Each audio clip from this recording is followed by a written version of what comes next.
Assalamualaikum warahmatullahi wabarakatuh. Ya Habibina Syafi'ina wa qurrata a'yunina Muhammadin Rasulina sallallahu alaihi wasallam wa ala alihi wa azwajihi wa dhurriyyatihi wa ibadihi subhanallahi min al-anbiya'i wal mursalin wa al-anbiya'i wa shuhada'i wa as-salihin wa salihin wa ni'matil muqarrabin ila maqamil mawarith al-karim wa barik al-dhadir al-hakim al-hakim al-ba'd sallallahu alaihi wa sallam جميع أمة هذه القرية وهذه المسجد اسم رسول الله في ذلك سبحان الذي قبل من المسلمين مسجد المؤمنات وحليم من المسلمين وهذه التي الذين مشاهد مشاهد وسجل الله في هذه المسجد سبحان الذي قبل من المسلمين ولذلك المسلمين ومن هذا الصلاة المسلمين وأولئك المسلمين شهدنا يوم الفاتحة أعوذ بالله من الشيطان الرجيم بسم الله الرحمن الرحيم الحمد لله رب العالمين الرحمن الرحيم مالك يوم الدين إياك نعبد وإياك نستعين اهدنا الصراط المستقيم صراط الذين أنعمت عليهم غير المغضوب عليهم ولا الضالين آمين. بسم الله الحمد لله والصلاة والسلام على رسولنا محمد بن عبد الله وعلى آله وصحبه ومن والاه لا حول ولا قوة إلا بالله أما بعد أيها الحاضرون jamaah salat subuh yang dimuliakan Allah Subhanahu wa taala, puji dan syukur kita mendengar kepada Ilahi Rabbil Alhamdulillah pada pagi hari ini, pagi yang mulia kita masih diberi kenikmatan oleh Allah Subhanahu wa taala berupa nikmat sehat, panjang umur dan kesempatan sehingga kita bisa sampai sarang-sarang melalui sholat subuh nanti berjamaah. Semoga semua amalan ibadah kita baik yang sunnah maupun yang wajib diterima oleh Allah Subhanahu wa taala menjadi amal soleh kita. Amin ya rabbal alamin. Yang perlu kita ketahui bahwa pada pagi hari ini nikmat yang kita rasakan ada 4 nikmat yang sangat besar.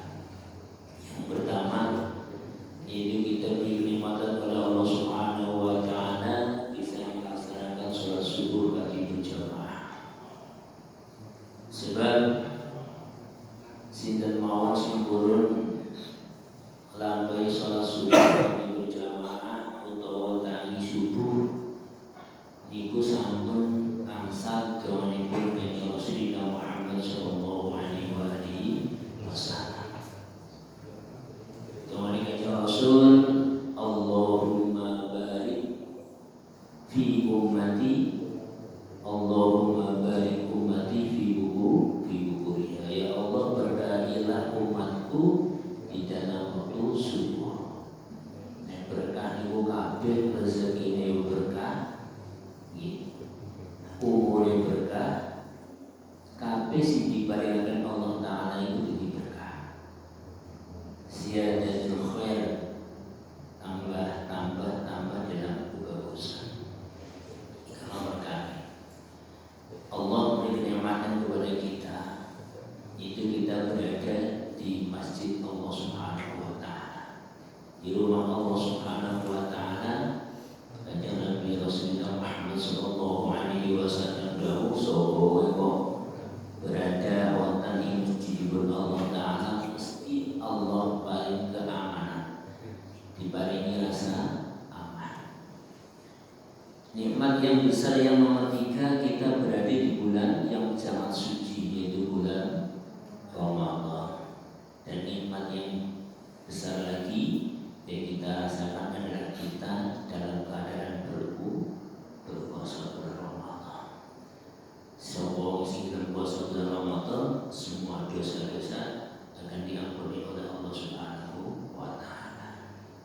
Moga-moga semua nikmat yang kita sandang saat ini mendapat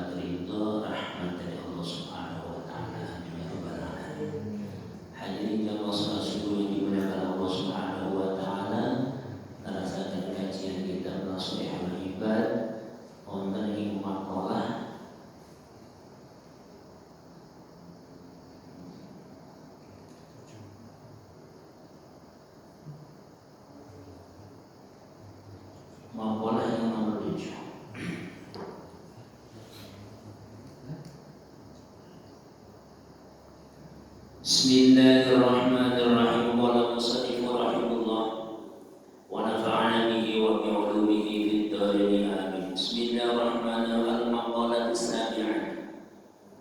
Utawi maqalah yang nomor 7. An Yahya ibnu Mu'adz, saking Imam Yahya ibnu Mu'adz radhiyallahu anhu. Radhiyallahu dari sallallahu alaihi wasallam saking Yahya ibnu Mu'adz. Ma asallahu karimun wala athar dunya ma'al akhirah al-hakim. Ma'asah, orang maksiat, orang duraka Allah ing Gusti Allah sapa karimun wasil mulya. Ai hamidul fi'al, tegese wong sing bagus penggaweane.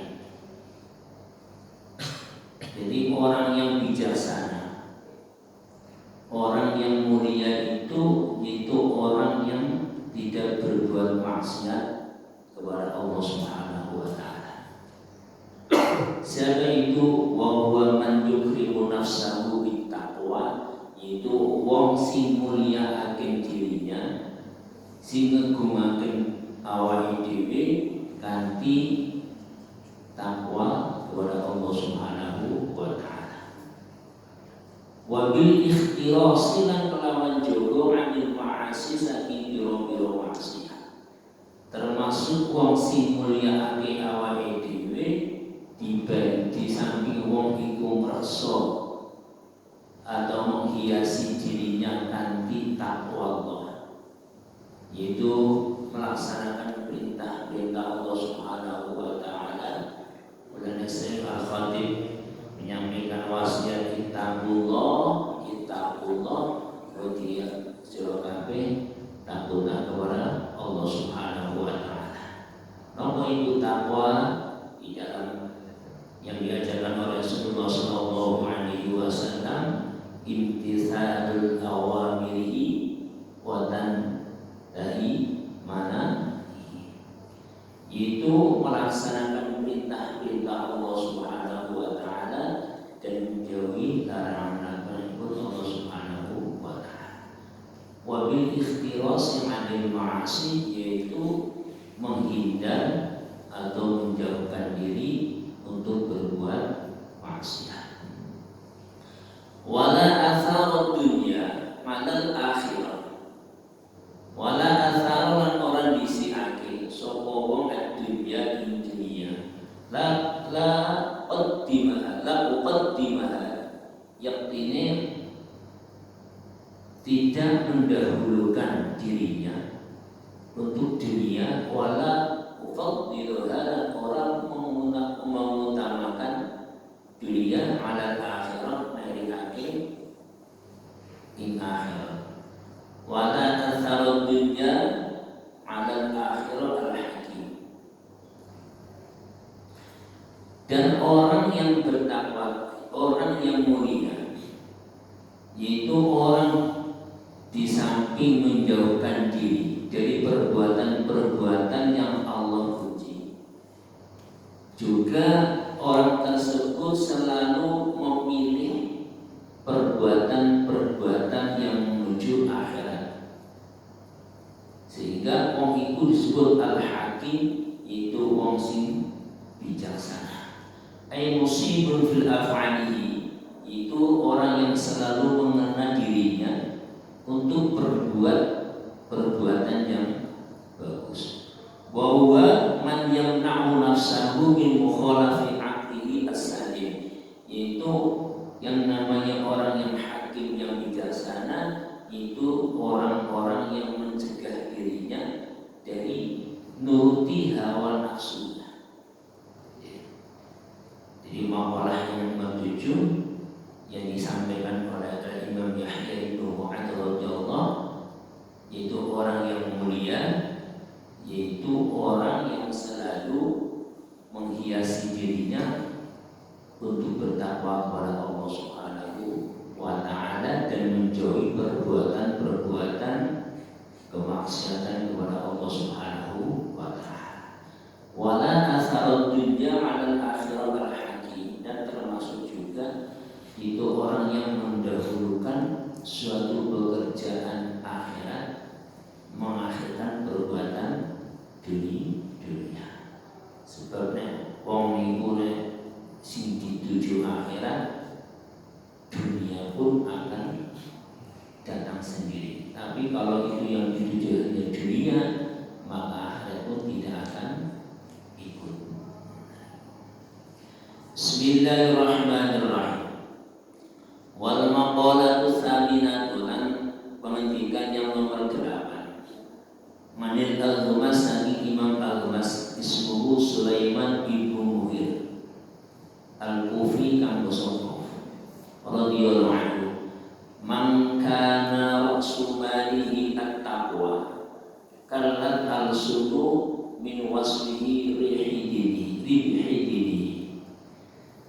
Man utawi sapa kana kang ana sapa man apa ra'su mali apa modal utamane wong iku at-taqwa kallat mongko ketul apa al-sunu biro lisan min wasli rihidini, saking menyifati keuntungan pada dirinya, keuntungan pada agamanya.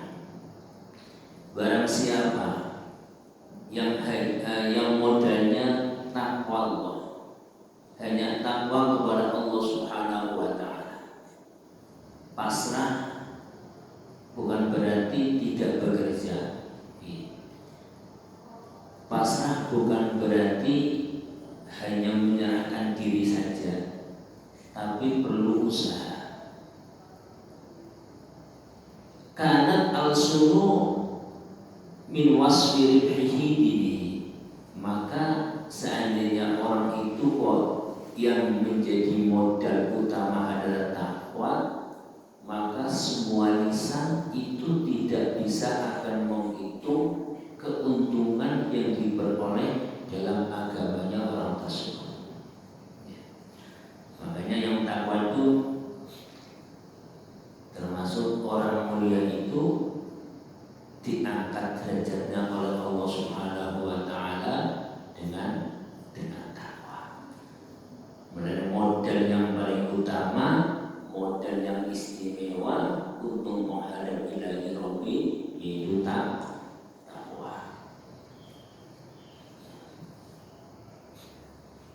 Dan dengan takwa Allah Subhanahu wa ta'ala akan menghapus dosa-dosanya.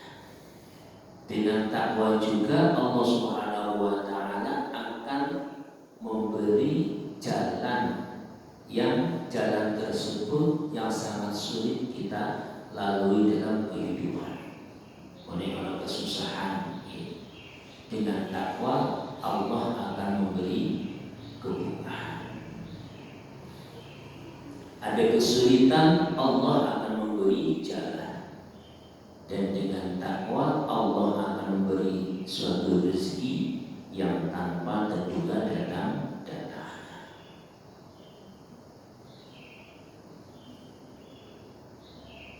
Wa man kana ra'su mali ad-dunya kalat al-suru an wasfi khusrani.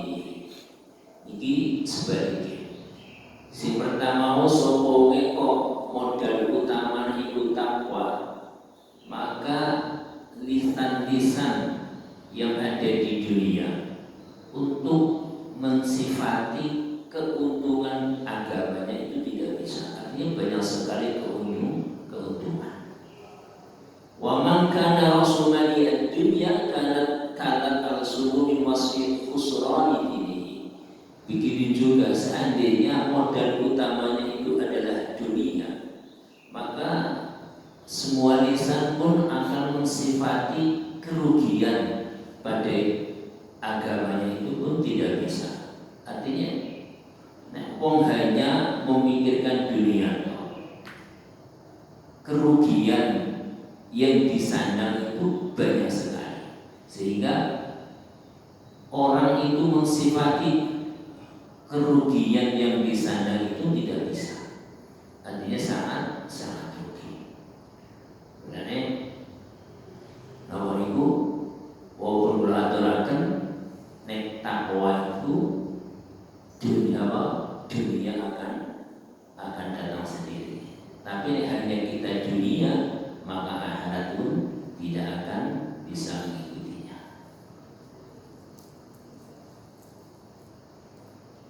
Wal makna utawi makna takwa, man tamassaka 'ala taqwa bil imtithali awamirillah, itu orang yang selalu berpegang teguh terhadap semua perintah-perintah Allah Subhanahu wa taala, menuruti semua perintah-perintah Allah Subhanahu wa taala. Wajtinabil ma'asi, yaitu dan akan selalu menghindar dari semua kemaksiatan, baik maksiat yang secara zahir maupun maksiat yang secara batin. Maksiat yang secara zahir banyak sekali, kita zalim kepada sesama manusia. Tapi yang paling sulit yaitu maksiat secara batin. Sebab kadang-kadang banyak mudarat yang disandang kepada ma'as. Orang yang berbuat maksiat secara batin itu akan lebih besar. Jadi kita dengki, iri, hasud, kesombongan, itu pada batin kita itu akan lebih berat dibanding maksiat yang zahir. Jadi lebih berbahaya kemaksiatan pada dirinya yang datangnya dari batinnya. Bi'an assasa af'aluhu bimufaqat syar'i, yaitu dengan dasar yang orang yang bertakwa itu dengan dasar semua perbuatan-perbuatan itu yang berketepatan dengan apa yang diajarkan oleh Rasulullah Muhammad sallallahu alaihi wasallam. Hasfalahu hasanatun katsiratun la tuhsa. Maka bagi orang yang bertakwa akan mendapat suatu kebaikan yang sangat banyak, la tuhsa, yang tidak bisa dihitung. Wong iku nek andune takwa maka akan mendapat suatu kebaikan yang sangat banyak sehingga tidak satu pun akan bisa menghitung suatu kebaikan yang diberikan oleh Allah Subhanahu wa taala. Walahu hasanatun, lafal hasanat itu adalah jamak dari lafal hasanun. Hasanun itu banyak, tapi hasanah itu banyak sekali. Katsiratun ditambah lafal katsirah, maknanya akeh.